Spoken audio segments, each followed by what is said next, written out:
Elden Ring boasts over 100 bosses, and while you can argue endlessly about which ones are balanced, well-designed, enjoyable, etc., there's no denying that one's experience will be drastically influenced by their playstyle, build, level, and so many other factors. Yes, I might find Godskin Duo to be very annoying, but they're probably less annoying if you like to use specific status effects, summon Mimic, or play multiplayer. Yes, I did find Fire Giant to be obnoxious because the camera isn't designed to have a close range build battle a large boss. Have the devs played God of War? Despite that game's flaws, it does try to accommodate varying boss sizes. Still, you might have a lot more fun with Fire Giant if you never have to try to dodge an attack you can't see. Either way, we're not here to talk about frustrating bosses or God of War. We're here to talk about, let's say, a different type of god. Upon my name as Godfrey, the first Elden Lord. That's right. As a player who liked to use a melee build and a relatively heavy weapon, I ultimately felt that Godfrey, first Elden Lord, offered the most satisfying boss experience of my 130 hours with the game. Here's why. First and foremost, we got rhythm, baby. Maybe my Puerto Rican blood is showing because I'll never turn down a chance to dance. I think this is a sensation that's impossible to put perfectly into words, but when I think about it relatively, I felt that the Godfrey fight allowed for a more rhythmic back and forth than any of the others. Fighting game fans might better understand what I mean if I say the turns throughout the battle were very clearly defined and well distributed between Godfrey and the player character. His moveset also allowed for a natural implementation of jumping thanks to the visual cues for his ground-based moves that signal to the player that jumping will likely counter them. I'll use a clip to explain. We'll start with an attack that was probably the bane of a long-range build's existence. The dash stomp. All of his stomps have a visual design that signaled to me that I can jump over them, and it's easy to be consistent because the timing for this stomp is tied to the dash. If I'm close at the end of the stomp, I can assume that Godfrey will follow up. Here he chooses a large axe swing, which you can usually punish with an attack. And already, I have an example of the dance moves and the rhythm that entertained me. Jump, dodge, hit. 3 different actions back to back. When you're stuck doing one action for too long, the experience becomes much less interesting. Whether it's chasing down a boss, blocking or dodging endlessly, or even being allowed to attack repeatedly without being interrupted, performing the same action over and over tends to be kinda boring, it turns out.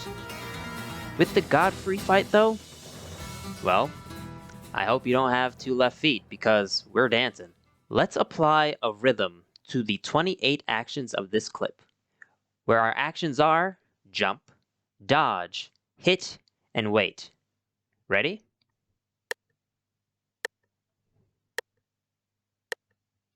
Jump, dodge, dodge, hit, dodge, hit, dodge, hit, dodge, dodge, wait, jump, dodge, hit, dodge, hit, wait, jump, wait, dodge, dodge, dodge, wait, dodge, hit, dodge, hit. With a 53 beats per minute metronome running in the background, we were able to almost perfectly time every action. And that rhythmic back and forth adds to the experience greatly. Now, I was in for a surprise because this rhythm doesn't stay around the entire fight. It would seem that Godfrey wants to pull from fighting game mechanics and content in a very different way. Now I fight as Hoarah Loux. Warrior! Zangief? My man is schmovin'. Oh god. Oh! Hello? Uh-oh, goodbye. KO! That's actually a move from Zangief.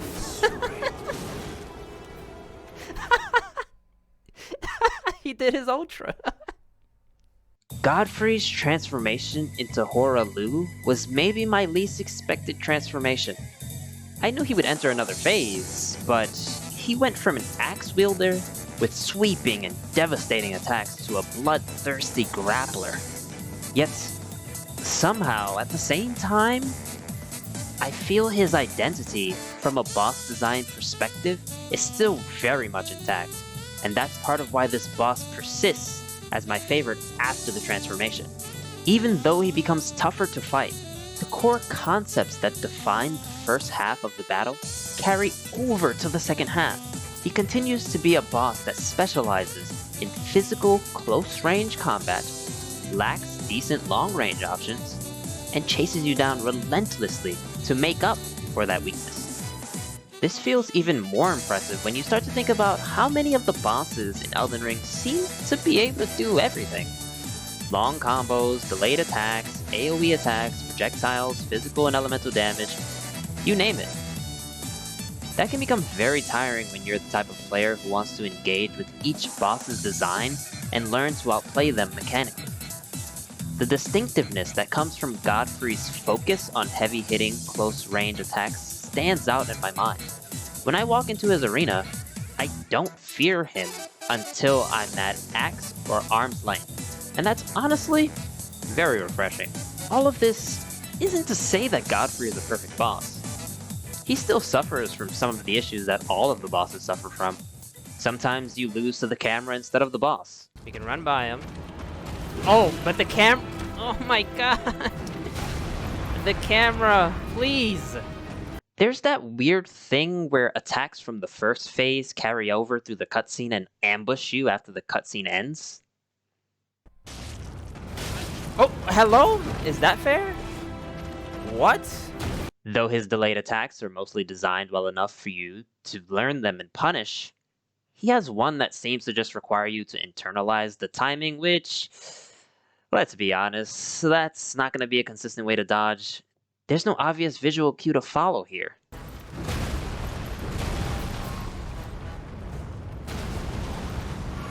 I tried to come up with a systematic way to dodge perfectly every time, but none of my attacks had the timing required to make that work. Not the light. Hit. Not the heavy. Nope. Not the jump heavy. Not the weapon art. Nope. Instead of learning to punish this move, I felt it was more optimal to just get out of the way and wait. I almost didn't roll there. Time. That's a lot of time doing nothing. Here's what his other delayed attacks, which I quite like, look like for comparison along with their visual cues.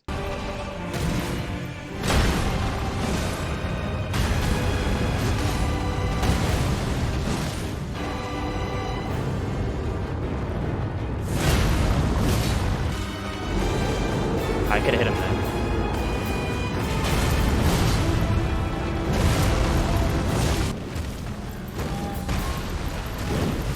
He even has issues specific to him. Check out the dust in this clip. Almost out of stamina. Oh god, I could not see that at all. Ugh. The attack he does afterwards isn't consistent. The fact that I can't see what's happening means I have to guess. No one is happy about having to guess when to dodge. And that lion on his back? Hope he doesn't start an attack when you're behind him. That lion obscures your vision pretty well too.